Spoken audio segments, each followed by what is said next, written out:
Bismillahirrahmanirrahim. Assalamualaikum warahmatullahi wabarakatuh. Alhamdulillahi rabbil alamin, wassalatu wassalamu ala rasulillahil karim, nabiyyina Muhammadin al-amin wa ala alihi wa sahbihi ajma'in, wa ba'd. Faya ahbaballahi wa ahbaba rasulihi sallallahu alaihi wasallam, usi nafsi wa iyyakum bitaqwallahi faqad fazal muttaqun, fala tamutunna illa wa antum muslimun. Faqala ta'ala: Ya ayyuhalladzina amanu taqullaha haqqa tuqatih wa la tamutunna illa wa antum muslimun. Saudara-saudariku, semoga kita semua tanpa kecuali diberikan kemuliaan, kesehatan dan kemampuan paripurna untuk menjalani aktivitas kita di dunia ini dalam rangka menaati Allah Subhanahu wa taala dan mengikuti pedoman Rasulullah sallallahu alaihi wasallam. Teman-teman, malam Jumat ini adalah malam terakhir di bulan Dzulhijjah di akhir tahun 1444 Hijrah, sebelum hadirnya insyaallah pekan depan di tahun yang baru pada penanggalan kalender Hijriah. Kita bermohon pada Allah Subhanahu wa taala semoga seluruh aktivitas yang telah kita jalani hingga detik ini dinilai sebagai ibadah yang diikhlaskan kepada Allah Subhanahu wa taala, dan semoga kita termasuk menggolongkan hamba-hamba yang saleh setidaknya sampai dengan detik ini. Khusus saya ingin bermohon khususnya untuk para jemaah haji yang telah kembali ke tanah air ataupun ke wilayah masing-masing, pun demikian yang masih berada di tanah suci yang bergerak ke kota Nabi Muhammad SAW di Al-Madinah Al-Munawwarah. Semoga Allah Subhanahu wa taala berkenan menerima seluruh amal saleh yang telah ditunaikan dalam prosesi haji dimaksud dan menghadiahkan, menganugerahkan haji mabrur kepada seluruh jemaah tanpa kecuali, haji yang merubah perilaku menjadi lebih baik dan konsisten menjalani itu sampai kembali kepada Allah Subhanahu wa taala. Semoga bagi yang belum berhaji diberikan kesempatan oleh Allah di masa yang akan datang untuk menunaikan ibadah haji, dan semoga kita semua dijadikan tanpa kecuali sebagai golongan hamba-hamba terbaik di sisi Allah Subhanahu wa taala. Untuk itu teman-teman, kita akan mencoba berikhtiar dengan melanjutkan kembali kajian kita mempelajari pedoman yang termaktub dalam ayat-ayat Al-Quran di firman Allah Subhanahu wa ta'ala, yang juga dijelaskan rinciannya melalui keterangan dan keteladanan Rasulullah SAW yang tentu diriwayatkan oleh orang-orang terbaik secara sanad sampai dengan ke kita. Saat ini kita akan berhubung kembali dengan kajian Aqsa Al-Quran Sunnah Solution, dan insya Allah di malam hari ini kita akan melanjutkan pada ayat yang ke-36 di surah Al-Baqarah. Bismillahirrahmanirrahim. Teman-teman sekalian, di pertemuan sebelumnya kita telah jedai pembahasan tentang pemaknaan surah Al-Baqarah di ayat 36 ini dengan pembahasan spesifik tentang korban, karena momentumnya di pertemuan yang lalu kita dihadirkan, alhamdulillah kita memuji Allah Subhanahu wa taala diberikan kesempatan untuk beridul adha di tahun ini, dan tentu puncak dari amal saleh yang ditunaikan pada bulan ini adalah membangun kepribadian lebih baik yang mendekatkan kita dengan Allah Subhanahu wa taala, sehingga disebut dengan kurban, bentuk superlatif dari kata qurba, sirah mubalaghah yang berarti sesuatu yang bertambah, sangat dekat, bertambah kedekatannya dengan Allah Subhanahu wa taala. Dan itulah ukuran atau parameter yang paling teruji bagi setiap hamba yang mendapatkan anugerah Idul Adha, bagaimana keadaannya lebih dekat dengan Allah Subhanahu wa taala. Dalam konteks kita mendekati Allah itu tentu tidak mudah usahanya, tentu juga tidak ringan upayanya, selain karena ikhtiar kita menundukkan nafsu sehingga bisa mampu meningkatkan ketakwaan kepada Allah. Di sisi yang lain, ada makhluk yang sejak dahulu kala, sejak mulai Nabi Adam alaihissalam diciptakan, diberikan misi, diperkenalkan pada makhluk-makhluk yang lainnya. Makhluk ini memang sudah mengikrarkan dirinya untuk menjadi musuh abadi, khususnya dari misi Adam alaihissalam. Di pertemuan-pertemuan sebelumnya, kalau teman-teman dengan segala kerendahan hati mampu mengakses penjelasan dan pelajaran kita yang lalu, kita akan dapati bahwa ada makhluk yang disebut langsung oleh Allah bernama iblis, yang terkuasai dengan sifat yang sangat kotor, dengan keangkuhan dan kesombongannya, sehingga ia mau menggadaikan ketaatan yang telah dibangun sebelumnya kepada Allah Subhanahu wa taala dengan sifat durhaka yang menjerumuskan yang bahkan dengan itu terlempar dia dari sifat-sifat dan kemuliaan yang telah Allah anugerahkan sebelumnya. Dan kita telah bahas panjang lebar terkait itu sehingga dia disebut dengan iblis. Di ayat 34 telah kita uraikan ketika Allah berfirman, wa idh qulna lil malaikati isjudu li adama fasajadu illa iblis aba wastakbara wa kana minal kafirin. Di sisi yang lain, setelah satu makhluk yang mulanya dia adalah seorang jin yang sangat taat, kita dapati di Quran surah ke-18 Al-Kahf isyaratnya di ayat ke-50. Lantas karena kesombongan itu tertutuplah kemudian kebaikan-kebaikan kemuliaan itu dan dipertahankan buruknya, ya, buruknya dipertahankan kesombongan itu sehingga menutup semua kebaikan-kebaikan dan disebutlah oleh Allah dengan nama iblis. Nah, menutup nilai kebaikan dan dipertahankan dengan keangkuhan ini yang sering saya ingatkan bisa berpeluang menghadirkan bukan hanya kesombongan tapi juga sifat menjauh dari hidayah. Allah memberikan petunjuk kepada setiap hamba untuk mendapatkan kesalehan, tapi kesombongan yang dipertahankan berpotensi menjauhkan dan menutup sifat-sifat kebaikan yang memungkinkan seorang hamba mendapatkan hidayah.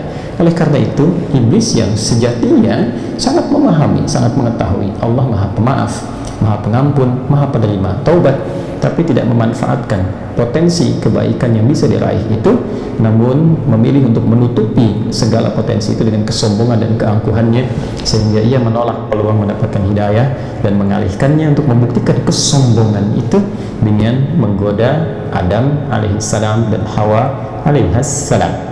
Jadi di titik ini teman-teman kita akan ambil satu kesimpulan yang sangat cepat bahwa ketika iblis ini oleh Allah Subhanahu wa taala dilaknat karena sikapnya yang tidak mau patuh terhadap Allah, maka keangkuhan yang ia pertahankan itu membawa ia untuk menantang dan ingin membuktikan kepada Allah dengan kesombongannya bahwa ia tidak mau sujud hormat kepada Adam karena merasa lebih baik dibandingkan dengan Adam, merasa lebih hebat dibandingkan dengan Adam. Terekam itu di Quran surah ke-7 Al-A'raf di ayat 12 sampai dengan 13 itu.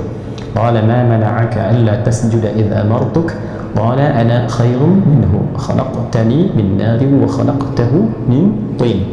Ketika Allah firmankan, kenapa engkau tidak mau taat menaati perintahku, kata Allah, dengan sujud hormat kepada Adam itu. Bukan perkara sujudnya, bukan hormatnya, tapi ini perintah Allah, kata Allah. Kenapa engkau tidak menaati perintahku? Maka di situ iblis mengatakan, saya merasa lebih hebat, saya lebih hebat dibandingkan dengan Adam. Engkau ciptakan aku dari api, engkau ciptakan dia dari tanah. Dalam bahasa terjemah yang bebas, bukan pada levelnya. Yang dicipta dengan keadaan lebih tinggi mesti hormat kepada yang lebih rendah. Nah, kalimat ini yang menghadirkan keangkuhan, kesombongan, sehingga menutup kesadaran untuk menaati perintah Allah Subhanahu wa ta'ala. Nah, dalam kondisi demikian, tadi saya katakan dia sebetulnya menyadari Allah Maha Pengampun, Pemaaf, tapi tertutup kesombongan pada dirinya sehingga tidak mampu menangkap sinyal-sinyal ampunan dan rasa kasih yang sempurna yang diberikan oleh Allah Subhanahu wa ta'ala. Alih-alih dia kembali bertobat dan kembali menatap rahmat Allah, dia mempertahankan keangkuhan itu dengan mengajukan satu statement yang disinilah kemudian dengan statement dimaksud dia akan menjadi musuh abadi bagi seluruh anak cucu Adam yang membawa misi kehidupan di muka bumi.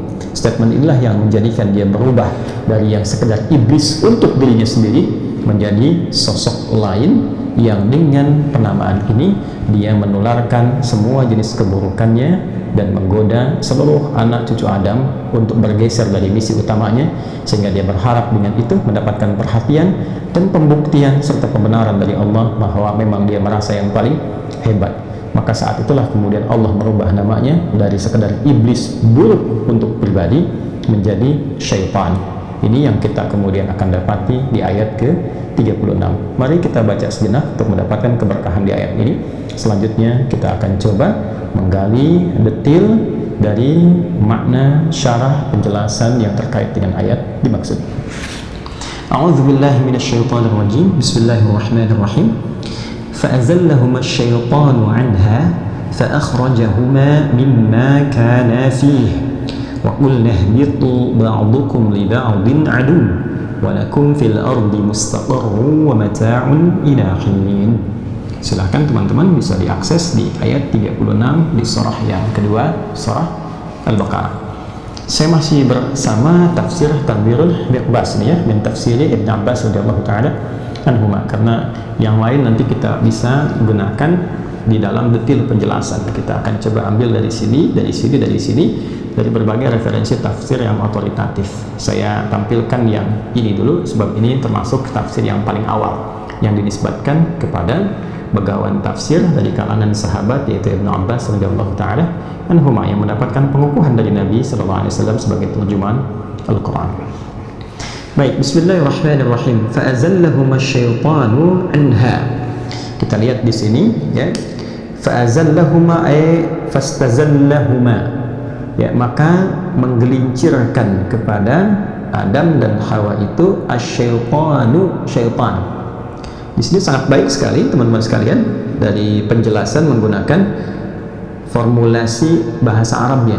Ya, jadi ketika kita lihat di tafsir Tanwirul Miqbas ini yang dinisbatkan kepada Ibnu Abbas radhiyallahu taala anhuma, menafsirkan fa'azallahuma ay fastazallahuma.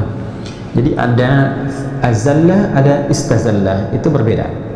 Ya, jadi kalau kita gunakan seperti kembali kepada diksi yang digunakan dalam Al-Quran, yaitu azalla, fa'azallahuma, ya, sudah menggunakan fa di situ, kemudian kita dapati di situ kata azalla secara langsung. Ya, maka di sini menunjukkan sesuatu yang berlangsung dengan cepat, ya, berlangsung dengan cepat karena saking ingin nafsunya membuktikan keburukannya, kesombongannya, kan, di hadapan Allah Subhanahu wa taala, maka sosok iblis ini kemudian ingin cepat-cepat membuktikan. Itu gambarannya. Ya, fa'azallahuma, maka ia mencoba cepat ingin menggelincirkan. Jadi azalla yuzillu itu ya sesuatu yang memplesetkan, sesuatu yang menggelincirkan. Jadi kalau kita misal dapati seseorang tergelincir, ya, baik itu tergelincir kakinya, zallatil aqdam, atau tergelincir lisannya, zallatil lisan, ya, yang menyebabkan dari ketergelinciran ini dia bisa terjatuh. Kalau lisan terjatuh dalam kesalahan berbicara, bisa dimanfaatkan sehingga menjadi sesuatu yang kemudian merendahkan atau juga bisa menyengsarakan, ya, atau dalam konteks yang lain juga bisa menyudutkan. Nah, tergelincir kaki, zallatil aqdam, juga sama, bisa jadi menggelincirkan, menjatuhkan. Kalau tergelincirkan ke bawah, ya, maka ini majas yang sangat indah yang disampaikan dalam Al-Quran. Jadi syaitan berusaha menggelincirkan Adam dan Hawa alaihimussalam sehingga jatuh rendah, ya, ketika dijatuhkan itu merasa rendah di hadapan Allah Subhanahu wa taala, tersudutkan posisinya, terjatuhlah kemudian ke bawah dari keadaan yang ada di surga, turunlah kemudian ke bumi, jatuhkan ke bawah. Maka bagaimana di sini indahnya Al-Quran menggunakan satu lafaz untuk melingkupi seluruh makna yang terkandung di dalamnya. Ya, ini ataf yang menyambungkan kepada konteks sebelumnya, atau juga kalau diartikan ibtidai, memulai satu kegiatan juga bisa. Kita akan lihat nanti tafsirnya. Fa'azallahuma, ya, fa'azallahuma asyaitanu, ya, anha. Ini ya, ini kata kerjanya azalla, ini fa di sini ya. Kita detilkan ya supaya ngajinya terasa lebih enak. Kalau fa di sini dimaknai dengan ataf, harfu atfin rabitin syai'aini bila hudud atau bila haddin, huruf penyambung antara konteks sebelum kejadian ini, kan, dengan informasi yang disampaikan di ayat ini, seakan tanpa adanya sekat atau sesuatu yang berlangsung dengan sangat cepat, ya. Jadi kalau sudah menggunakan fa, sesuatu itu berlangsung cepat sekali, ya, seperti Nabi Zakaria alaihissalam ketika berdoa minta keturunan dalam sholat di mihrabnya Maryam alaiha assalam di Quran surah ketiga Al-Imran di ayat ke-38, ya, ketika Allah firmankan hunalika da'a Zakaria rabbah qala rabbi habli min ladunka dzurriyyatan thayyibah innaka sami'ud du'a, kan. Kemudian ayat 39-nya pakai fa. Ketika doa selesai, salatnya belum tuntas, doanya baru selesai, tiba kemudian langsung dijawab dengan cepat seakan tanpa jeda. Fanadathul malaikatu wa huwa qa'imun yusalli fil mihrab anna Allah yubashshiruka bi Yahya, pakai fa, sesuatu yang berlangsung cepat. Ya, nah, hikmah dari penggunaan huruf fa ini memberikan kesan bahwa begitu iblis ingin cepat membuktikan, ya, bahwa dia merasa yang paling hebat, yang paling tinggi status, sehingga memang tidak level untuk hormat kepada Adam alaihissalam.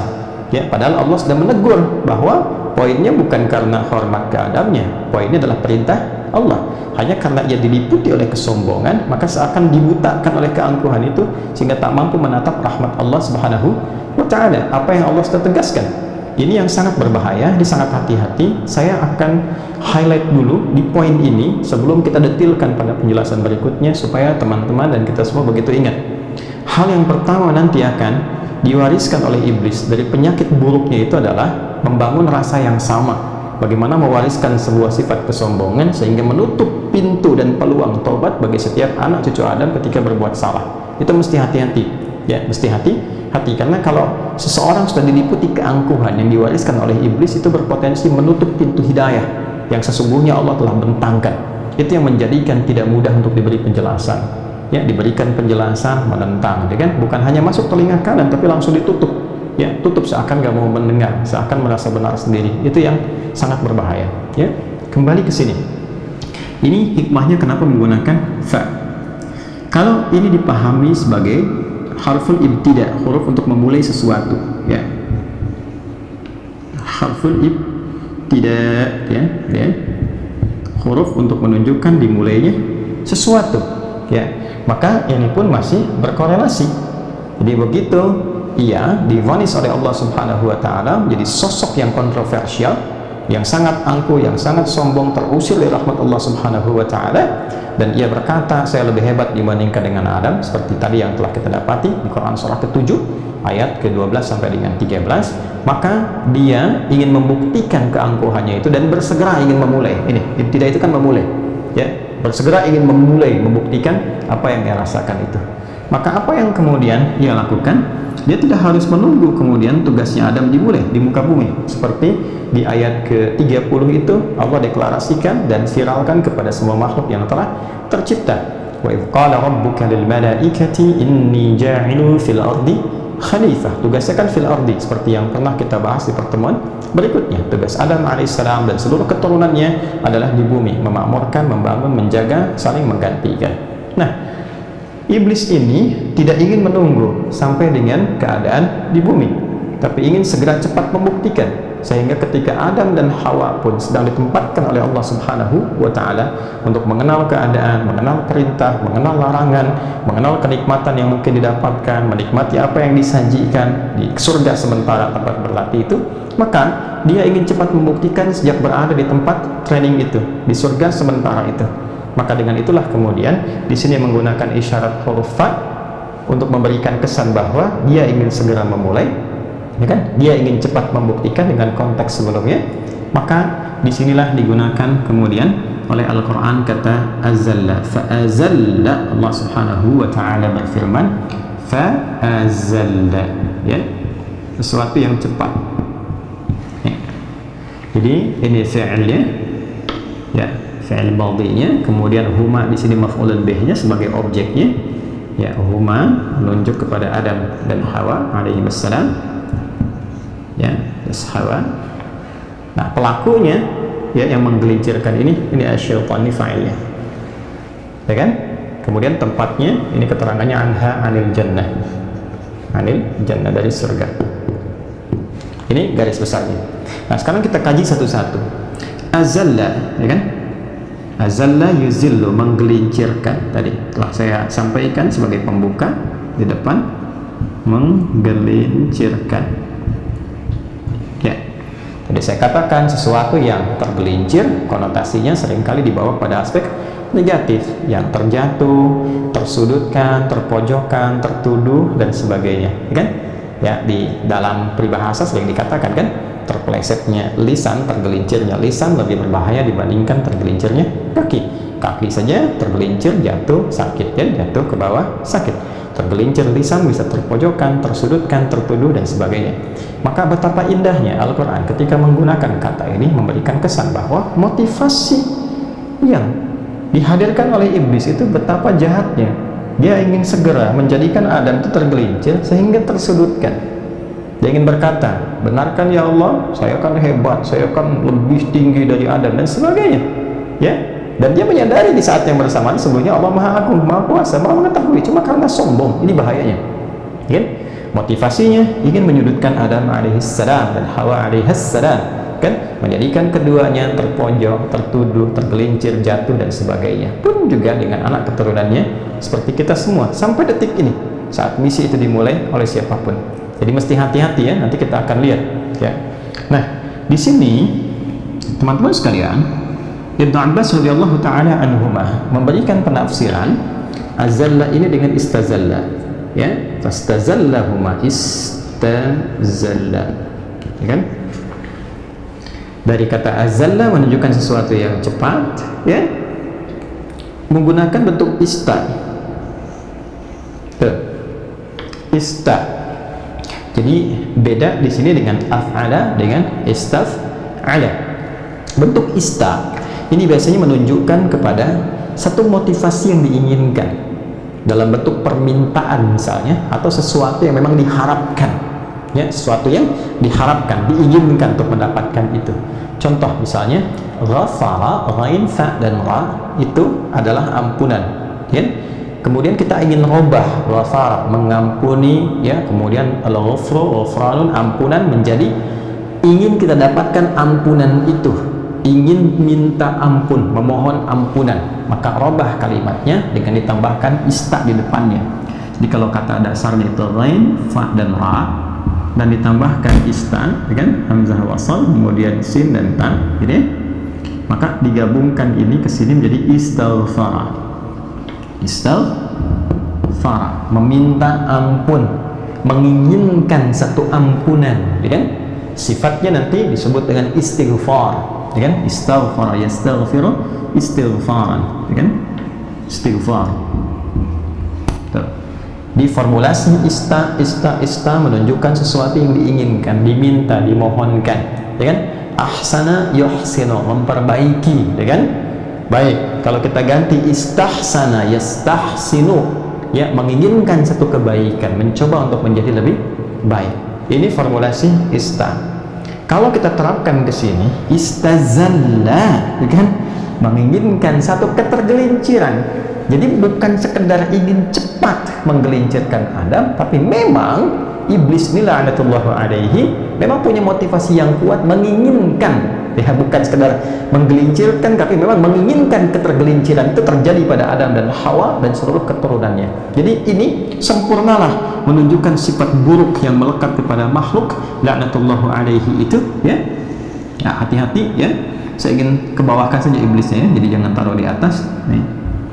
Jadi ketika Al-Quran mengungkap dengan kata fa'azalla, kan, dan ditafsirkan dengan istazalla, ini kejeniusan Ibnu Abbas radhiyallahu taala anhuma ingin menunjukkan betapa sempurnanya motivasi keburukan yang dimiliki oleh iblis laknatullahi alaihi. Jadi bukan sekedar dia menginginkan ketergelinciran pada Adam dan Hawa itu terjadi, tapi bagaimana caranya supaya cepat tergelincirnya, cepat salahnya, cepat menjadi tertuduhnya dan melekat itu dalam kehidupannya dan kehidupan keturunannya. Jelas ya sampai di sini? Baik. Ini indahnya kalau kita pelajari diksi Al-Qur'an. Jadi kalau kita ngajinya agak perdalam sedikit, kita betapa memahami, ya, keburukan iblis itu, sehingga wajar kalau nanti kita akan temukan dalam ayat ini memang musuh yang sangat nyata. Ya, musuh yang nyata itu kan yang musuh yang betul-betul menginginkan keburukan, ketergelinciran dan kehancuran yang melekat kepada lawannya, itu kan? Ya. Dan kan musuh yang sifatnya sementara, yang tidak abadi itu, ya, yang bukan nyata itu, dia melakukan sesuatu tapi masih ada peluang untuk menerima perdamaian, kebaikan-kebaikan. Iblis berbeda. Iblis itu sudah menutup semua pintu itu. Ya, sumpahnya dia adalah bagaimana caranya mencelakakan, ya, menggoda dari semua sisi agar, ya, apa yang menimpa kepada Adam dan Hawa alaihissalam serta keturunannya betul-betul terpojok, tertuduh, dan semua sifat negatif lainnya. Karena itu nanti di lain ayat akan disebut sifat ini dengan aduwwum mubin, ya. Di sini huma didahulukan objeknya, ya, fa'azallahuma, asalnya begini, fa'azallasyaitanu, ya kan, ya, lahuma misalnya, atau fa'azallasyaitanu, ya, lahuma anha, maka syaitan berusaha ingin cepat menggelincirkan. Nah, kenapa ini indah sekali? Kenapa objek didahulukan dibandingkan dengan subjeknya? Untuk memberikan kesan kedengkian dan kebencian yang mendalam dari iblis kepada Adam dan Hawa. Ini poinnya. Jadi memang kita harus posisikan iblis ini musuh, ya, ini bahaya gitu, ya, dan memberikan kesan bahwa sifat dendam itu berbahaya karena akan terus mengiringi, ya, mengiringi nafsu dalam semua kegiatan, sehingga walaupun nggak ada korelasinya akan selalu dikait-kaitkan, ya, dalam kondisi yang tenang pun selalu dibawa-bawa. Jadi orang yang pendendam itu objek yang didendami, sosok yang didendam itu terbawa terus dalam kegiatan apapun yang dilakukan, dan motivasi terburuknya adalah bagaimana caranya dia tergelincir. Itu poinnya, ya. Jadi dari mulai hasad naik ke hakad, iri hati, masuk kepada dendam. Dendam itu sifatnya bagaimana menggelincirkan, mencelakakan. Ini hati-hati kalau sudah sampai ke level ini, artinya ada dominasi sifat iblis yang sedang dilekatkan, dan bertakwalah kepada Allah, mesti berhati-hati, ya. Jadi kalau sudah ada sifat iri hati, iri naik ke dendam, nah dari dendam ini biasanya akan terus terbawa. Kalau sudah terbawa, kemanapun beraktivitas itu hadir terus tuh. Gimana caranya dia sedang tergelincir. Padahal si fulan ini mungkin sedang bekerja di kantornya, sedang mengerjakan kegiatan yang tidak ada korelasinya dengan si fulan yang lain yang didendami, ya. Tapi setiap kegiatan, bahkan masuk ke tempat-tempat tenang pun, misal seperti masjid dan sebagainya, itu motivasinya akan selalu terbawa. Bagaimana supaya dia tergelincir, dia jatuh, dia terpojok, dia tersudut. Nah itulah kenapa kemudian objeknya didahulukan sebelum subjeknya, untuk memberikan kesan mendalam betapa iblis itu saking bencinya, ya, saking tidak senangnya kepada Adam dan Hawa, punya motivasi kuat untuk membawa ini sebagai misi yang paling utama. Gimana caranya? Jatuh, tersudut, terpojok, dan punya penilaian buruk di sisi Allah Subhanahu wa ta'ala. Na'udzubillahi min dzalik. Kemudian dirubahlah ini dari kata iblis menjadi syaitan. Perhatikan transformasi perubahan kata atau penyebutan istilahnya yang Allah sampaikan kepada makhluk terlaknat ini. Pertama disebutkan iblis di ayat 34, ya, Quran surah 2 ayat 34. Wa idh qulna lil malaikati isjudu li adama fasajadu illa iblis. Ya, ini kalimat iblis pertama yang disebutkan dalam Al-Quran, Al-Baqarah ayat 34. Ini sudah tuntas kita sampaikan kesimpulannya. Disebut iblis baru buruk untuk dirinya sendiri, ya. Ketika keburukan itu diwariskan kepada makhluk yang lain, untuk menjadikan orang itu buruk juga, jauh juga dari Allah, terlempar dari rahmat Allah Subhanahu wa ta'ala, maka berubah kalimatnya dari iblis menjadi syaitan, ya kan? Asalnya dari kata syapona, kita turunkan dari kata syapona, ya, syapona, sesuatu yang terjauh dari kebaikan. Kalau kita tarik ini kepada karunia Allah, ya, dari rahmat Allah Subhanahu wa ta'ala, di segala yang menjauhkan dari sifat rahmat, dari kebaikan yang Allah curahkan, ya, maka itu disebut dengan syaitan, ya, karena itu sifatnya dilawankan. Kalau rahmat sifat utamanya rahim, kan, ya.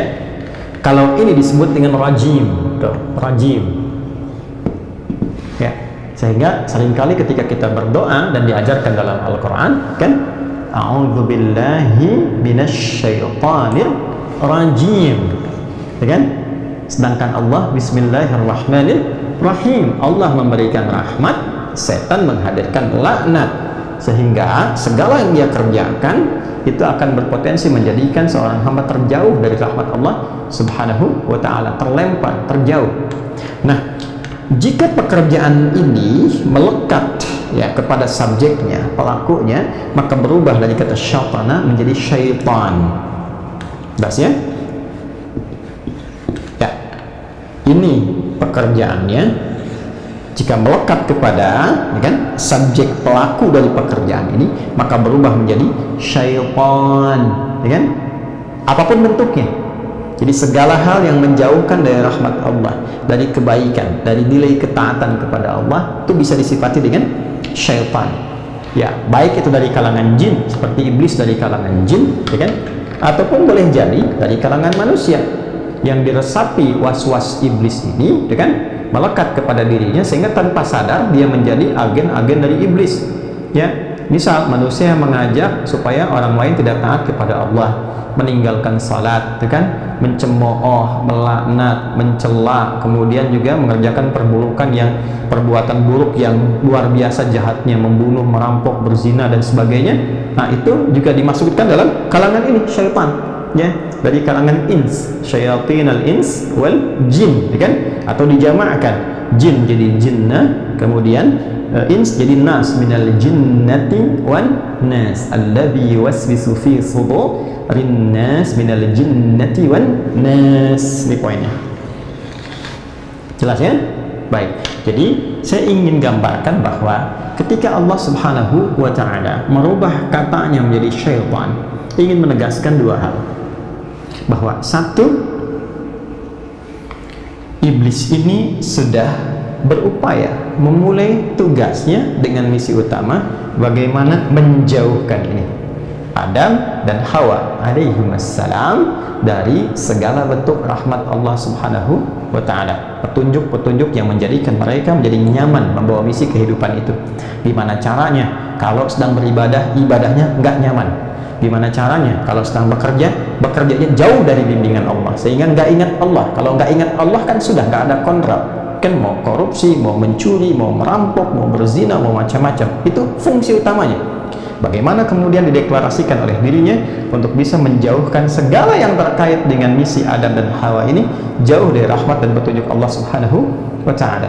Yang kedua, ketika kata syaitan digunakan memberikan kesan bahwa bukan hanya Adam dan Hawa, tapi memang di sini ada sumpah yang dihadirkan untuk menjadikan semua misi itu berlangsung terus sampai Adam dan Hawa memulai misinya di muka bumi dan berketurunan. Karena itu tidak disebutkan kepada sosoknya, tapi diberikan gambaran kepada sifatnya, ya, karena sosok itu kalau kita bicara zat bisa selesai, tapi sifat itu bisa terus, seakan mendeklarasikan bahwa ini aku bukan hanya Adam dan Hawa untuk membuktikan kesombongannya, kata iblis, tapi juga akan terus dilakukan sampai kepada anak keturunannya, cucunya, dan memastikan mereka semua jauh dari pribadi yang dekat dengan Allah Subhanahu wa ta'ala, atau dalam bahasa lain jauh dari sifat-sifat syukur yang dengan itu mereka dipilih, bukan dari makhluk-makhluk yang lainnya. Nah, teman-teman sekalian, penting untuk ditanyakan, dari mana taunya penafsiran itu?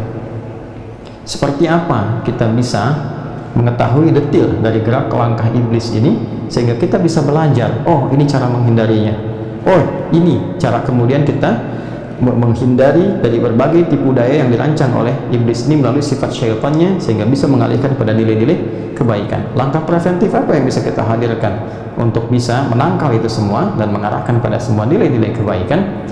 Kita insya Allah akan bahas itu semua setelah menunaikan sholat isya berjamaah. Teman-teman telah tiba waktu isya di Indonesia bagian barat, ya, kita akan jeda sejenak untuk mendengarkan azan, menunaikan sholat isya berjamaah, melengkapi dengan amalan sunnahnya. Setelah itu kita akan lanjutkan kajian kita, melengkapi apa yang telah kita bahas dan telah kita ulas. Jeda sejenak, lanjutkan pada isya. Assalamualaikum warahmatullahi wabarakatuh. Baiklah teman-teman, di sini kita akan mencoba untuk mendetilkan bagaimana Al-Quran memberikan petunjuk kepada kita tentang baik itu sumpahnya syaitan ini, pun demikian cara kerjanya yang ia lakukan untuk menjerumuskan, menggelincirkan anak cucu Adam, dan bagaimana kita bisa mewaspadai itu semua sehingga kita bisa mencegah ketergelinciran dimaksud dan mengarahkan semua aktivitas kita untuk mendapatkan rahmat Allah Subhanahu wa ta'ala. Baik, kita akan mulai di Quran dulu, surah ke-7, ya, karena ini kita ambil metode tafsir Quran bil Quran, ayat bil ayat. Akan lebih baik kalau kita temukan penjelasan dalam ayat, kita ambil ayatnya dulu, baru kemudian kita lihat bagaimana hadisnya. Setelah itu kita lihat bagaimana para ulama menjelaskan hal dimaksud. Quran surah 7 Al-A'raf, saya tuliskan supaya memudahkan,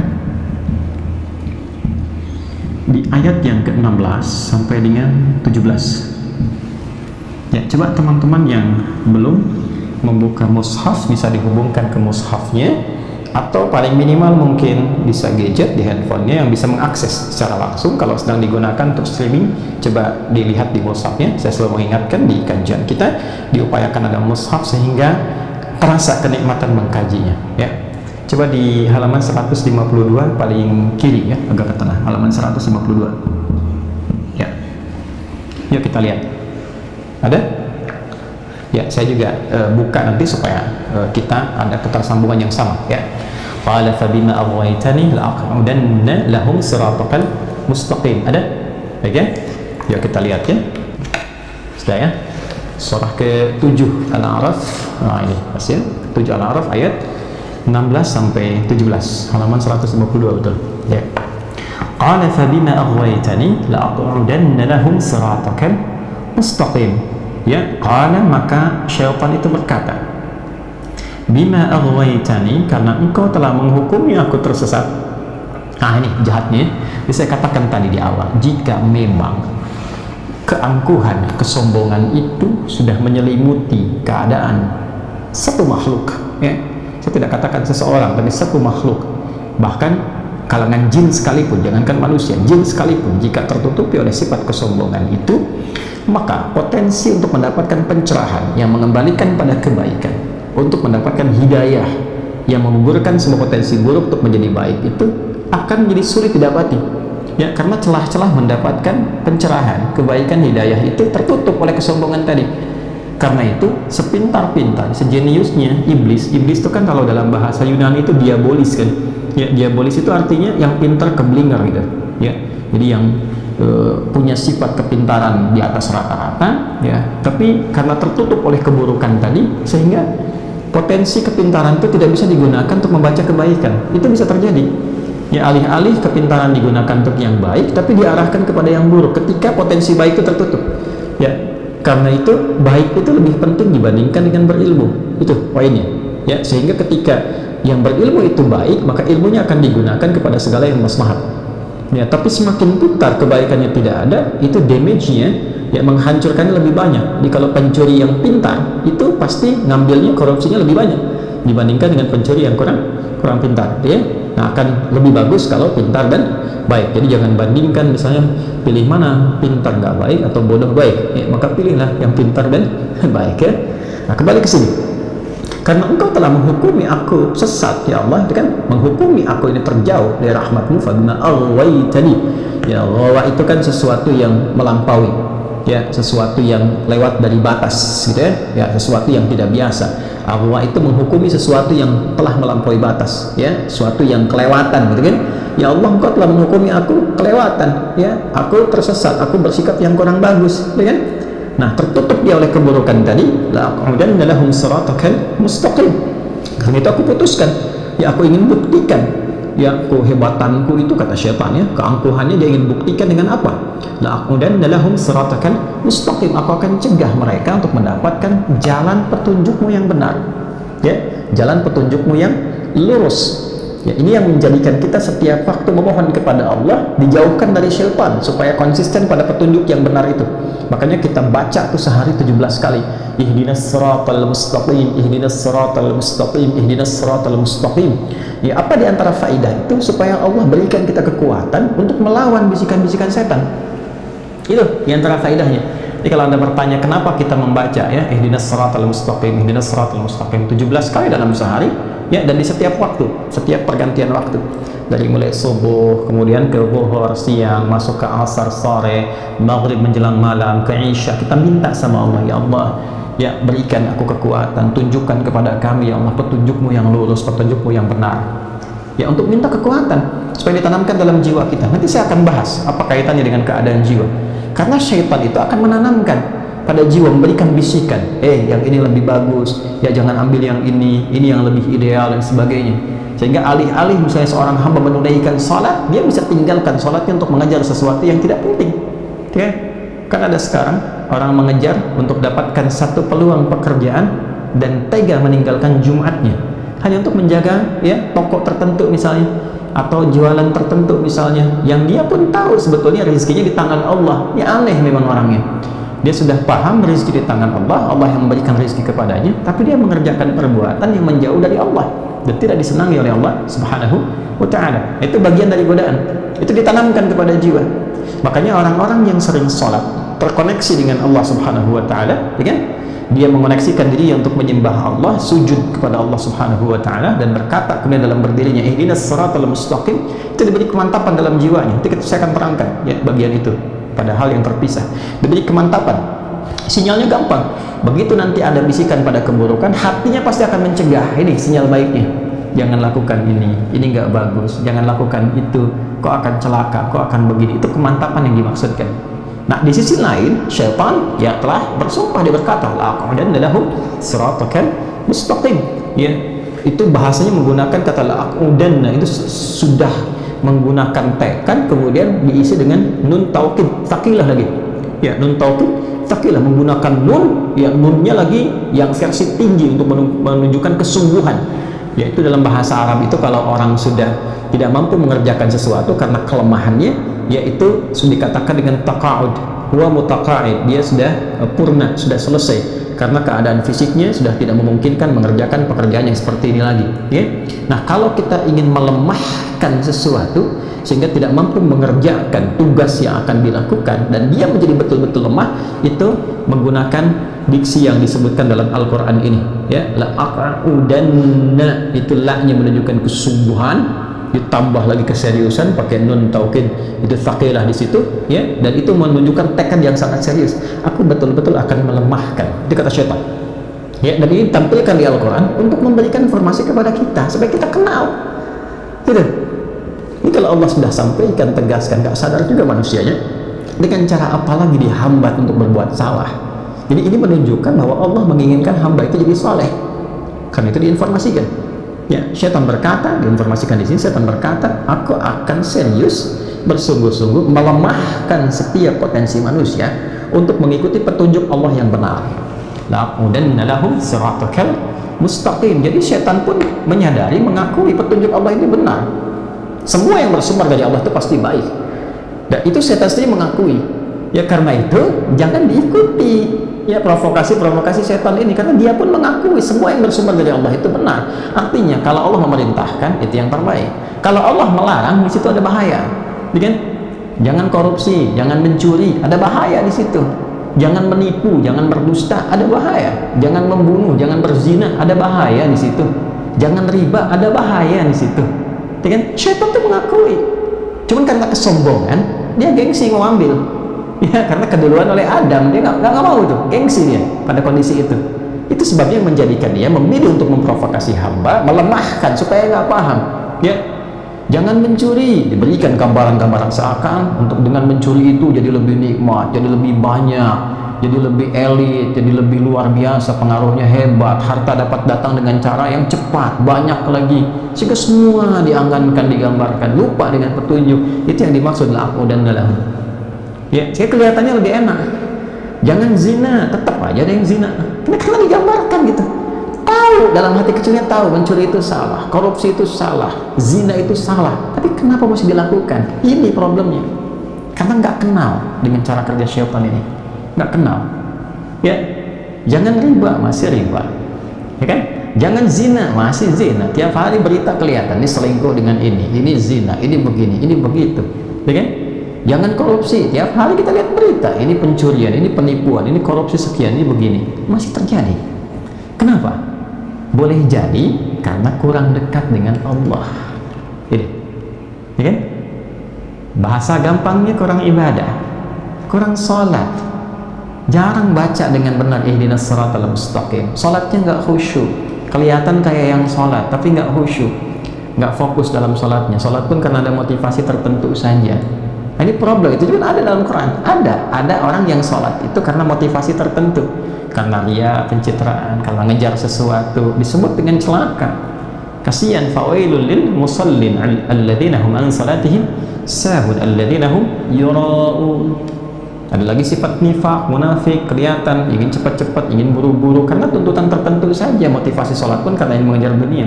Itu problem nih, sehingga tidak ada kemudian keistimewaan dari kalimat itu yang menghunjam kepada jiwa yang betul-betul meminta kepada Allah untuk dilindungi. Ini poinnya. Dan dahsyatnya apa? Di ayat ke-17 ya teman-teman, "Tsumma la'atiyannahum min baini aydihim ya kan? Kemudian wa min khalfihim wa an aymanihim wa an syama'ilihim wa la tajidu aktsarahum syakirin. Ini poinnya. Ya. Dan dia betul-betul sudah bertekad karena menggunakan lam tadi, kemudian nun taukid tsaqilah di akhirnya. Ya, nun taukid tsaqilah itu menggunakan tasydid di atas nun berharakat fathah. Ya, untuk menunjukkan satu kesungguhan yang sangat luar biasa. Aku betul-betul bertekad dengan segenap kemampuan akan melemahkan hamba itu, ya, supaya apa? Supaya tidak mendapatkan petunjuk dari Allah, dan saat yang bersamaan, ini poin yang paling besarnya, aku pastikan semua sifat pelemahan itu akan aku kuasai dari semua arah yang memungkinkan manusia beraktivitas, yaitu dari depannya, dari belakangnya, kanan dan kiri. Ya, kenapa nggak atas dan bawah? Yang pertama, pada umumnya manusia nggak ada yang beraktivitas ke atas. Pada umumnya ke depan, ke belakang, ke kanan, ke kiri, ya, pada umumnya. Nah, nggak ada yang beraktivitas ke bawah. Ya, pada umumnya ke depan, ke belakang, kanan dan kiri. Yang kedua, ada yang menafsirkan bahwa atas itu adalah jalur petunjuk. Ya, jalur yang diberikan oleh Allah untuk memberikan hidayah. Jadi nggak akan menentang itu secara langsung, nggak akan frontal. Ya, kalau nggak tersambar halilintar tuh. Ya, selesai gitu. Ke bawah pun jalur kematian, ya sudah meninggal nggak digoda lagi. Ya, nggak ada kerjaan, setan yang stres tuh kalau masih menggoda orang yang sudah meninggal dunia, nggak ada kerjaan kan. Ya, jadi atas dan bawah tidak terganggu di situ, tapi depan, belakang, kanan dan kiri, semua potensi arah yang dituju manusia nggak akan lepas dari was-was atau provokasi yang ditimbulkan dari syaitan. Ini yang menjadikan semua aktivitas yang kita jalani selalu ada saja godaan-godaan, provokasi yang dirasakan dalam diri kita. Itu poinnya. Nah, langkahnya apa yang dilakukan oleh syaitan untuk mewujudkan itu? Baik ya. Langkah yang pertama apa? Kita coba lihat di Quran surah keempat An-Nisa di ayat 118. Ya, coba kembali ke mushaf ya, supaya saya nggak bolak-balik, saya di hafalan aja ya, supaya untuk memudahkan ya. Jadi teman-teman silahkan diakses mushafnya untuk memudahkan. Ya, kesini aja. Kemudian la'anahullah, ya, syaitan dilaknat oleh Allah Subhanahu wa taala. Ya, mengacu kepada konteks yang telah kita bicarakan tadi, karena ia sombong, ia menggunakan jubah keangkuhan, ya, yang mencegah hidayah Allah diberikan kepadanya, lalu kemudian menantang dengan sangat berani untuk menjatuhkan kredibilitas dan kehormatan Adam dan Hawa alaihi wassalam. Ya, karena perilaku-perilaku itu kemudian dilaknat oleh Allah Subhanahu wa taala. La'anahullah, setan dilaknat oleh Allah Subhanahu wa taala karena perilakunya. Ya, hati-hati. Dan nanti kalau diikuti perilaku itu oleh sebagian hamba yang menyimpang misalnya, mendapatkan hal yang sama. Hati-hati ya. Jadi syaitan ini sudah dilaknat, perilakunya perilaku terlaknat. Ingat itu ya, ketika Allah melaknat syaitan, maka perilakunya perilaku terlaknat, karena semua apa yang dikerjakan itu buruk. Ya, kalau sudah terlaknat itu buruk. Jadi kalau menipu dengan syaitan, ya, memberikan was-was, memprovokasi syaitan, mencela syaitan, dan segala bentuk keburukan itu, maka kalau diikuti, ikutlah dalam keadaan atau frame laknat tadi. Ya, makanya ketika syaitan menganjurkan misalnya bunuh itu, diikuti provokasi itu, maka ketika seseorang membunuh misalnya, na'udzubillah min dzalik, gitu ya, itu berada dalam kondisi terlaknat. Karena itu orang yang sengaja, ingat baik-baik, orang yang sengaja mengeksekusi orang lain, membunuh orang lain, itu dikategorikan oleh Al-Quran ya terancam dengan 5 hal. Salah satunya laknat Allah Subhanahu wa ta'ala. Ya, wa may yaqtul mu'minan muta'ammidan fajaza'uhu jahannam. Ya, wa ghadiballahu khalidan fiha 2, wa ghadiballahu alaihi 3, wa la'anahu 4, wa a'adda lahu 'adzaban 'azima. Orang yang sengaja merencanakan pembunuhan, apalagi korbannya orang beriman, ya, maka yang pertama dia terancam dengan neraka jahanam. Yang kedua, terancam abadi di dalamnya. Yang ketiga, dimurkai oleh Allah. Yang keempat, dilaknat, ya. Ya, wa la'anahu, dilaknat oleh Allah Subhanahu wa ta'ala. Yang kelima, dijanjikan siksa yang berlipat. Ya, kalau dia tidak bertobat, dia tidak memperbaiki diri, sengaja ada di situ nggak mau tobat. Kalau tobat, Allah terima tobatnya jadi lebih baik. Ya, karena itu setiap manusia berpotensi berbuat salah, dan sebaik-baiknya manusia ketika salah adalah kembali menjadi soleh, kembali bertobat. Ya, balik ke sini. Ketika syaitan itu dilaknat, la'anahullah, maka kalau ada provokasi, was-was yang ia berikan kepada anak cucu Adam diikuti, maka masuklah dalam lingkar laknat itu. Bagaimana kemudian cara kerja syaitan setelah dilaknat itu? Ya, kemudian qala la'attakhidanna min 'ibadika nasiban mafruḍa. Kembalikan tadi, kalau kita kaitkan konteksnya dengan Quran di surah ke-7 ayat 16 tadi, ya Allah karena engkau telah vonis aku melampaui batas, kan, tersesat dan menyesatkan, salah, ya, berlebihan dan sebagainya, ya, maka ya berikan aku izin untuk membuktikan kehebatan aku itu masih karena sombong tadi, ya, berikan aku kesempatan untuk membuktikan, ya, kehebatan aku dibandingkan dengan Adam itu. La attakhidanna, itu pakai lagi, kan, dan di akhirnya nun taukid lagi, la attakhidanna, ya, la attakhidanna tuh. Kalau yang tadi la aqudanna, ini la attakhidanna min ibadika nasiban mafruḍa, ya, la, aku serius, ya, kemudian nun taukidnya betul-betul sungguh-sungguh, aku akan sungguh-sungguh begitu serius, attakhidanna, untuk mengambil, menjadikan, ya, min ibadika nasiban mafruḍa, dari setiap hambamu Bani Adam, anak cucu Adam, Bani Adam, kan, nasiban mafruḍa, nasiba satu bagian yang ada pada jiwanya, pada dirinya, mafruḍa, ya, yang difokuskan untuk bisa menjadi bagian godaan atau waswas atau sumber provokasi yang ditanamkan oleh syaitan laknatullahi alaih, ya. Ya Allah, aku minta untuk pembuktian, ya, berikan aku bagian tertentu di manusia itu yang aku bisa waswasi, aku bisa goda, aku bisa provokasi dan sebagainya, untuk membuktikan bahwa aku lebih hebat dibandingkan dengan Adam alaihissalam. Ya, nanti dalam saat yang bersamaan Allah pun akan tunjukkan, ya, kamu lakukan itu, ya, tapi Allah pun berikan langkah preventifnya, ditanamkan hidayah, diberikan kepada anak cucu Adam itu, ya, sikap waspada, diberikan pengetahuan cara kerja setan begini, supaya saat merasakan itu dia bisa menghindari. Sangat adil Allah, ya. Satu sisi setan ingin membuktikan, sisi lain Allah memberikan hikmah, ya, keadilan. Ini engkau mendapatkan bagian yang ini, engkau mintakan, ya kan, di sisi lain aku berikan petunjuk kepada hamba-Ku untuk mewaspadai semua apa yang kau kerjakan, ya. Jadi adil, setara di dalamnya. Ini minta A, yang ini diberikan B. Ketika itulah kemudian dikenali satu dengan yang lainnya dan diberikan aturan sampai ke ujungnya. Kalau engkau tidak mau bertobat, mengambil jalan seperti ini peluangmu, tapi ujung yang menanti adalah jahanam. Hilang semua apa yang telah kau kerjakan, dan nilai ketaatan, kebaikan, kemuliaan, potensi tobat dan yang lainnya, ya kan? Dan sisi lain, anak cucu Adam jika mendapatkan langkah preventif, mengenal semua apa yang kau akan lakukan, ya kan?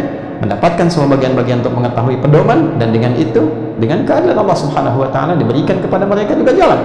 Kalau engkau bisa menghindari syaitan ini misimu lancar, bagus, sukses, surga untukmu, rahmat Allah dan ridhanya diberikan kepadamu. Tapi kalau engkau ikuti dan telah aku berikan petunjuknya, maka engkau bersama golongan syaitan ini. Makanya disebut dengan hizbus syaitan, bersama golongan syaitan, masuk ke tempat yang telah dijanjikan untuknya.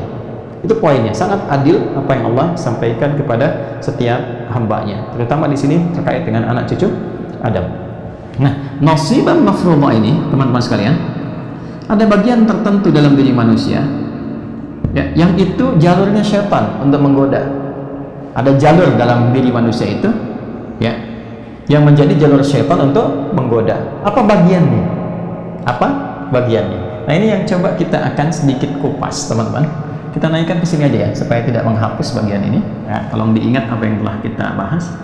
Nah, nasib mafruḍa, kalau kita lihat di penjelasan ayat-ayat Quran, kita temukan diantaranya jalur yang dengan jalur itu kita bisa mengetahui, yo, ini bagiannya yang dimaksudkan dalam Al-Quran.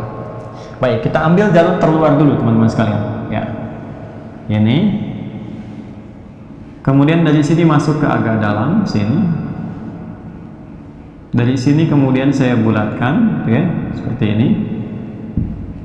Baru di sini kita bagi dua. Deh? Baik. Ini bagian terluar. Ya, bagian terluar disebut dengan sodrun. Jamaknya sudur. Ini dulu. Jelas? Jamaknya sudur. Ini jalur masuk yang pertama kali. Sadrun jamaknya sudur. Tahu dari mana? Alladzi yuwaswisu fi sudurin nas. Maka cara kerja syaitan itu memberikan was-was, ya, kegelisahan, bisikan-bisikan keburukan. Was-was itu sesuatu yang halus, ya, tidak terasa jalurnya itu, tapi sudah meresap kepada jiwa itu, sudah meresap. Jadi targetnya jiwanya. Nasibah mafruḍah itu bagian dalam jiwa ini. Jalurnya lewat mana? Satu ini, sudur. Jamaah dari kata sodrun. Nah, dari mana sodrun itu? Itu kalau bagian luarnya itu digambarkan di sini nih. Ya, jadi kalau kita ini nahar, ya, ini halak, ini bagian sini itu nahar, ya. Jadi kalau ini tenggorokan ke sini di bagian atas sini ya. Nah, kemudian turun ke bawah, ini ada rongga di sini nih. Ya, kemudian di bawahnya ada perut. Nah, rongga yang kosong di sini, bawahnya ada perut. Di antara ini yang di tengah-tengah ini, yang kering kita sedekapi dalam sholat, kita tutup begini. Ini sodrun namanya. Ini batnun, ini nahrun di sini. Ya, ini halakun, ini sodrun di sini. Jelas ya? Baik, ini dulu. Di dalam sodrun ini ada qalbun. Nih, ini qalbun. Ya, qalbun. Yang kita sebut dengan qalbu, ya, sering terjemahkan dengan hati. Bukan hati secara fisik ya, bukan. Ya, yang dimaksudkan di sini. Ini gambaran dari jiwa, tempat sisi spiritual bersemayam, sifat rohani kita. Ya, roh yang ada di situ. Ada qalbun. Ya. Di dalam qalbun ada nafsun. Nafas. Nah, ini agak dalamnya kajiannya. Mudah-mudahan Allah berikan kepada kita pemahaman untuk memudahkan, karena itu mohon fokus sedikit.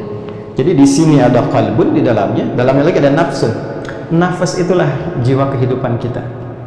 Roh, ya, ketika masuk ke dalam fisik itu disebut dengan nafas. Wa nafsi wa ma sawaha fa alhamaha fujuraha wa taqwaha. Di dalam nafas inilah ada dua potensi. Satu, potensi kebaikan disebut dengan takwa. Yang kedua, nah ini lawan dari ini disebut dengan fujur. Nah, fujur inilah yang menjadi bagian yang diprovokasi oleh syaitan. Was-wasnya ke sini masuknya, ke fujur.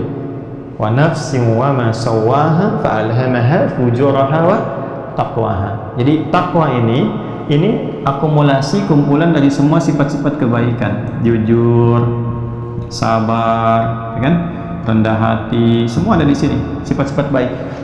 Itulah sebabnya kenapa kita saat diminta beribadah selalu disandingkan dengan goalnya berupa takwa. Salat ada kaitan dengan takwa. Dzalikal kitabu la raiba fihi hudal lil muttaqin alladzina yu'minuna bil ghaibi wa yuqimunas shalah. Salat ada kaitan dengan takwa. Puasa ada kaitan dengan takwa. La'allakum tattaqun. Ya ayyuhalladzina amanu kutiba 'alaikumus shiyam kama kutiba 'alal ladzina min qablikum la'allakum tattaqun. Haji ada kaitan dengan takwa. Wa tazawwadu fa inna khairaz zadi takwa. Kenapa selalu ujungnya takwa? Ya, untuk memberikan kesan bahwa ibadah itu sejatinya saat dilakukan untuk mengoptimalkan dan menghadirkan semua potensi baik sehingga bisa keluar. Makanya ciri orang berhasil sholatnya itu bukan hanya benar secara fikih dari takbir sampai salam, tapi ketika sholat itu tuntas dilakukan, membawa perubahan perilaku, dapat mencegah dia dari sumber keburukan, fahsya dan munkar. Karena itulah Allah tegaskan, innas salata tanha 'anil fahsya wal munkar. Itulah sebabnya orang haji itu ketika berhasil dia membawa takwa, ya kan? Ya, wadhkurullaha fi ayyamin ma'dudat faman ta'ajjala fi yawmayn fala itsma 'alaihi wa man ta'akhkhara fala itsma 'alaihi liman ittaqa. Al-Baqarah ayat 203. Kalau bisa merasakan ketakwaan sudah berubah jadi lebih baik, silahkan tinggalkan mina itu. Ya, mau nafar awal ataupun nafar akhir, silahkan tinggalkan, pulang jadi lebih baik. Kebaikan yang dihasilkan dengan mengikis keburukan disebut birrun. Kalau melekat disebut mabrur. Itulah sebabnya disebut haji mabrur. Haji yang merubah perilakunya jadi lebih baik. Ini yang disupport ini. Nah, lawan dari ini itu dari fujur munculnya. Jadi kalau ada jujur, di sini ada dusta.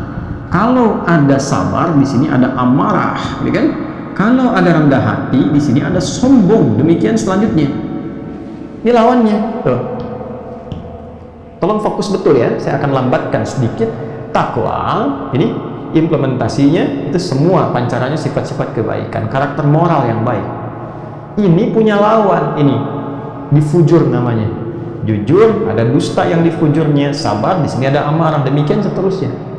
Nah, konsepsi asalnya Allah ciptakan sifat-sifat difujur ini asalnya untuk menjadi katalis di yang baik ini, di takwa supaya muncul. Jadi ini diciptakan supaya mempercepat ini muncul ke permukaan. Misal, marah itu diciptakan bukan ingin menjadikan seseorang pemarah, tapi supaya melatih sabar yang ada pada dirinya supaya muncul. Sebab kalau nggak ada marah, sabar nggak mungkin bisa muncul. Kan nggak mungkin ujung-ujung suami pulang, nggak ada hujan, nggak ada angin, nggak ada sebab. Istri mengatakan, sabar ya Pak, sabar. Ya kan? Suami mengatakan, Mama sehat. Ya kan? Nah, jadi amarah diciptakan supaya melatih sabar muncul. Itu dasarnya. Karena itu muncul ujian, muncul problem, muncul ini, itu untuk melatih supaya yang baik muncul. Dan tidak mungkin Allah menitipkan ujian pada seorang hamba, menguji hamba kalau nggak mampu, itu mustahil.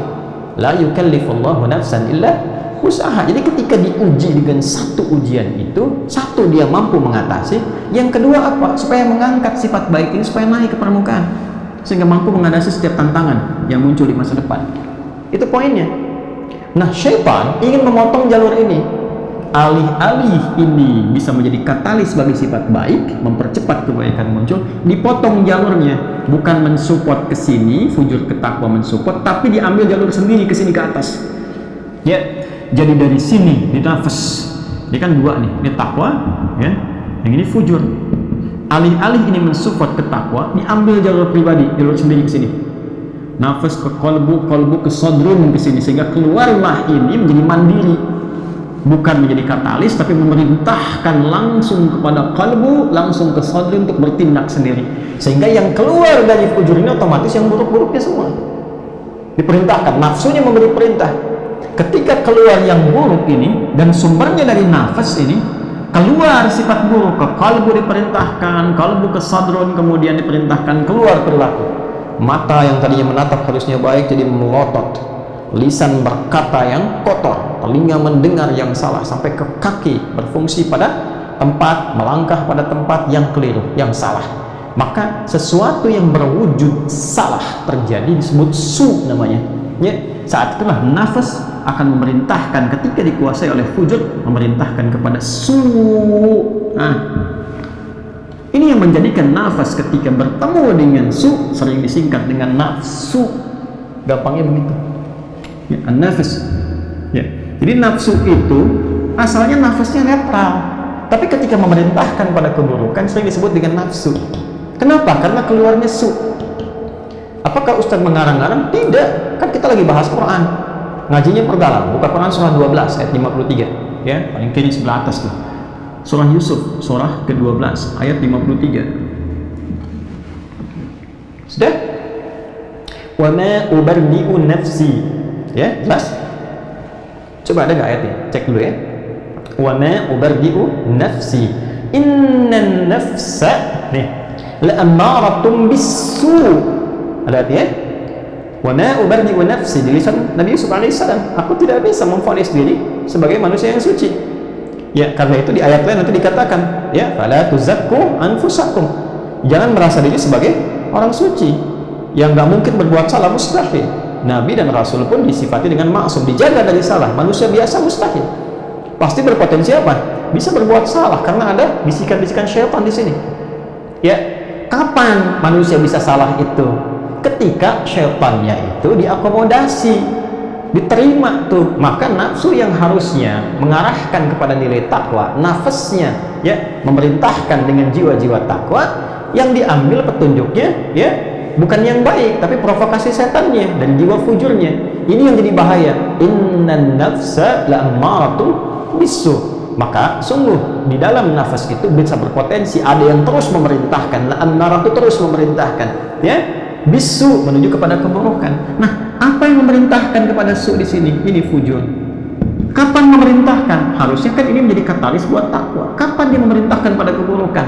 Ketika waswas syaitan diikuti, la'attakhidanna min ibadika nasiban mafruḍa. Ini yang menjadikan dawan jiwa setiap manusia, saya, Anda, kita. Itu selalu ada bisikan keburukan tuh. Nggak percaya silakan, bangun tidur aja kita sudah milih. Ya. Apakah mau wudhu atau mau tidur lagi? Ya, Anda di pekerjaan kan selalu ada begitu tantangannya. Nih, kalau bisa dipalsukan dikit nolnya dapatnya banyak, gitu kan? Ya paling-paling dihukum itu sampai bisa dihitungin sama Anda tuh. Ya, Anda kalau korupsi dapatnya 60 miliar. Ya, kalaupun dihukum hukuman paling sekian, dapat remisi sekian. Ya paling-paling dari ancaman 10 tahun paling-paling dihukum 5 tahun. itu pun masih bisa lagi ada caranya. Setan itu ada lagi caranya. Selain itu bisa nanti nyogok begini, nyogok begitu, sehingga malam Anda bisa keluar, pagi bisa balik lagi, ini begini dan begitu. Hati-hati, tolong jangan potong video saya ya. Ini cuma gambaran aja, setan bisa begitu. Dan pada akhirnya jadi industri, transaksikan, bisa dikatakan untung. Kamu kalau korupsi 60, dia dihukum 5 tahun, untungnya masih 30 miliar. 30-nya lagi buat biaya ini, itu setan. Sampai begitu, sehingga kelihatan masuk akal. Tanpa sadar itu buruk. Jangan dipotong ya video saya, ini cuma gambaran aja, setan bisa begitu. Bisa begitu. Ya, dan selalu ada alternatif, namanya setan kan tadi, diabolis. Pintar tapi keblinger, ya, dan itu menyengsarakan. Itu bahaya. Itu bahaya. Nah, balik ke sini teman-teman sekalian, ini poinnya. Ada an-naratun bisu. Kapan bisa mencegah ini? Illa ma rahima rabbi. Kecuali yang dirahmati oleh Rabbku. Rahmat lagi. Karena lawan dari rajim itu rahim. Makanya ketika kita diperintah untuk mendekat kepada Allah, sholat, kan, ngaji, puasa, itu karena Allah sayang dengan kita supaya jadi orang baik, supaya takwanya ini muncul, nafsunya ditekan, ditutup celah-celah syaitan. Bukan ingin menghambat karir, karena Anda jadi orang baik pun terjangkau karir itu. Kan kita sering dengar kisahnya pemimpin yang baik, itu kan kita lihat di masa lalu. Ada pemimpin yang baik, panglima yang baik, ya, polisi yang baik, arsitek yang baik, dokter yang baik. Kalau bisa menjadi baik dan sukses, kenapa memilih jalan yang salah dan menjerumuskan? Ya? Tapi ini jalan ninjaku, bukan persoalan ninja Joni. Ini persoalannya adalah persoalan benar dan salah, saleh dan salah. Mana yang benar? Kalau dengan benar bisa diraih apa yang diharapkan itu, kenapa mesti memilih yang salah? Ya. Nah, karena di sini diungkap katanya syaitan, dan tadi saya katakan untuk menunjukkan kesungguhan dan keberlangsungan untuk terus menggoda sampai selesai. Kalau manusia belum meninggal, ya terus sampai di ujungnya, sampai sakaratul maut. Ya, perhatikan isyarat yang dalam dari Al-Quran. Begitu terus bergolaknya keadaan ini, maka tempat nafas disebut dengan qalbu. Dari kata qaluba, sesuatu yang terus tidak diam, bergejolak terus. Apakah milih ini, apakah milih itu, ini yang diambil ataukah itu yang ditinggalkan. Qaluba. Inilah sebabnya kenapa kita diminta sering berdoa. Ya muqallibal qulub, tsabbit qulubana ala dinik. Ya muqallibal qulub, tsabbit qulubana ala iman. Itulah sebabnya kenapa kita diminta salat, diminta puasa, diminta baca Quran, supaya kembali pada kebaikan. Dan dahsyatnya kata syaitan, ini syaitan itu dilawankan oleh Allah dalam Al-Quran dengan malaikat. Ya, dengan malaikat.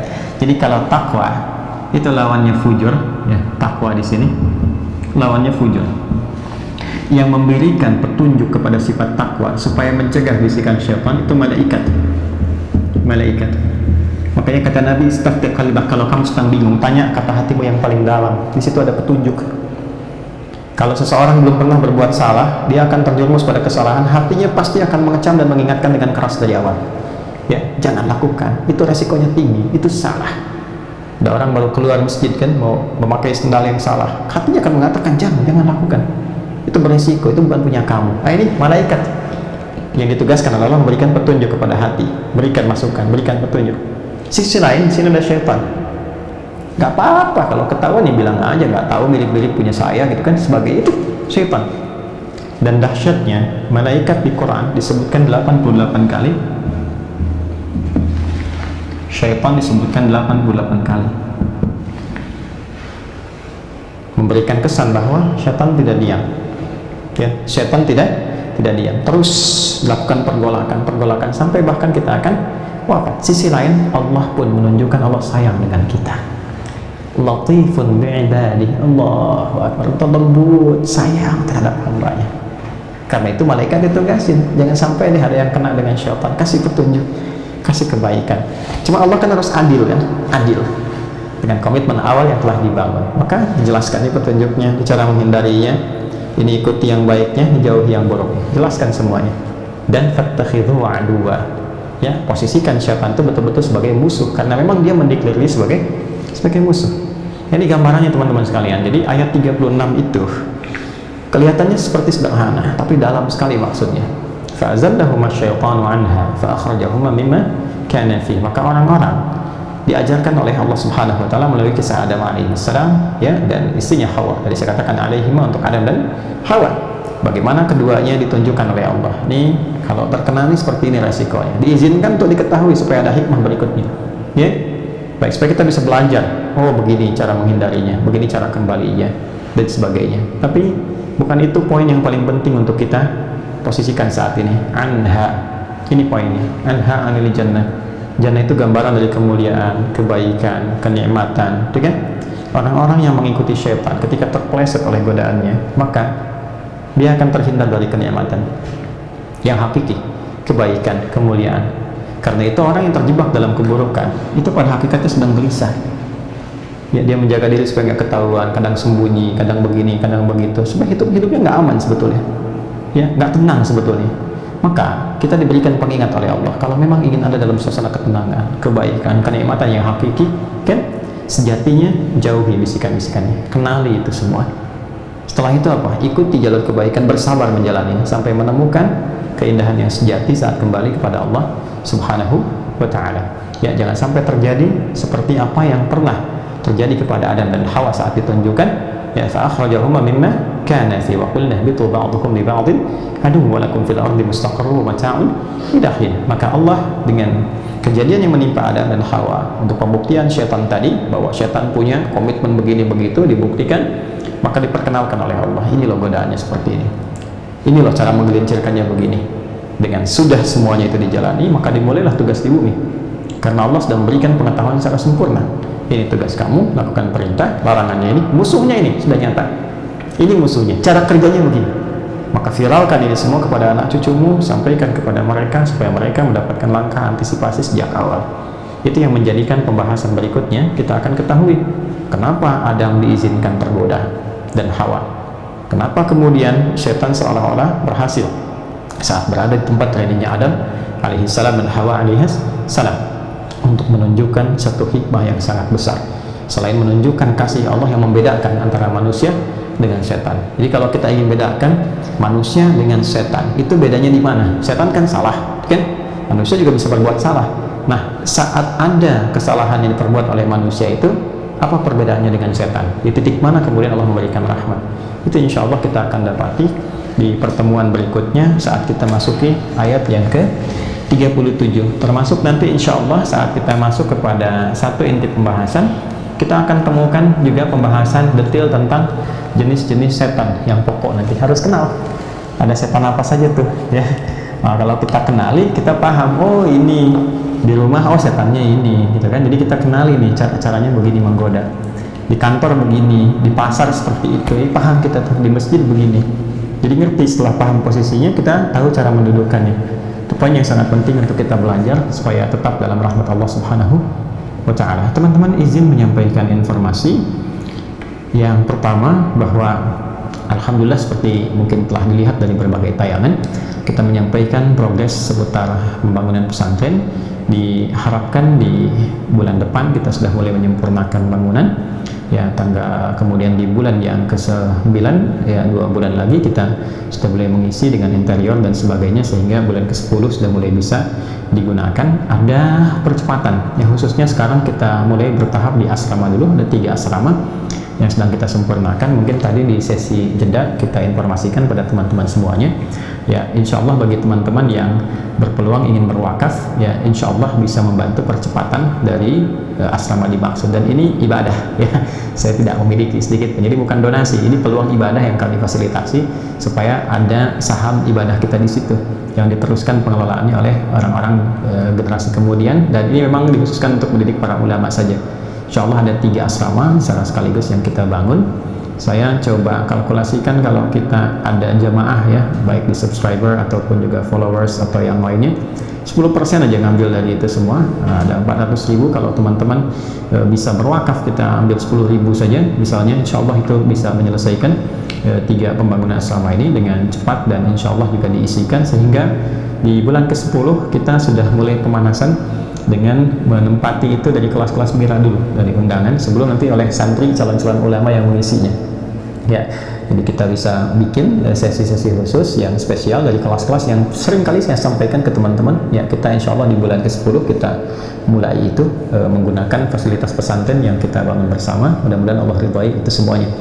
Dan yang kedua teman-teman, ini penting juga bahwa kita sudah di penghujung tahun 1444 Hijrah dan akan memasuki di pekan depan tahun yang baru. Ya, tak sadar bahwa sekian banyak waktu telah berjalan. Saya mengajak pada diri saya pribadi dan kita semua untuk mengevaluasi diri, melihat betapa Allah sayang kepada kita, memberikan kesempatan bagi kita untuk mengisi sisa kehidupan sampai kita menemui ajal kita seluruhnya. Karena itu kita berharap belajar dari orang-orang baik yang telah kembali kepada Allah. Mudah-mudahan sisa hidup kita dirahmati, diberkati, dan semoga akhir kehidupan kita husnul khatimah untuk kita semuanya. Yang terakhir, yang ketiga, jika teman-teman seringkali bertanya tentang penjadwalan dan lain sebagainya, silahkan dilihat di media sosial resmi kami, baik yang di Instagram ataupun di YouTube ya, yang Adiliat Official, yang centang biru itu teman-teman lihat. Karena sekarang mulai muncul akun-akun ya yang mengatasnamakan hati-hati, saya katakan hati-hati betul.